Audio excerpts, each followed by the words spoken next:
बांगलादेशमध्ये दीपूदास नावाचा जो हिंदू युवक होता त्याला सर्वात अगोदर त्याच्यावर आरोप घालण्यात आले। त्यानंतर त्याचा जो फॅक्टरी मालक होता त्याला पोलिसांच्या ताब्यात दिलं। त्या युवकाची काही चुकी नसताना बांगलादेश पोलिसांनी त्याला अनियंत्रित भीडच्या हातात देऊन त्याला मारण्यात आलं। त्या भीडनं त्याला मारलं आणि त्याच्यानंतर त्याला जिवंत जाळण्यात आलं।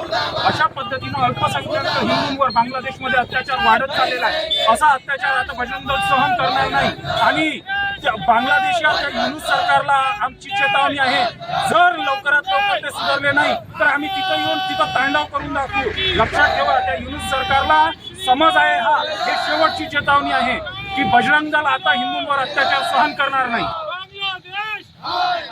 बांग्लादेश युनूस सरकार मुर्दाबाद।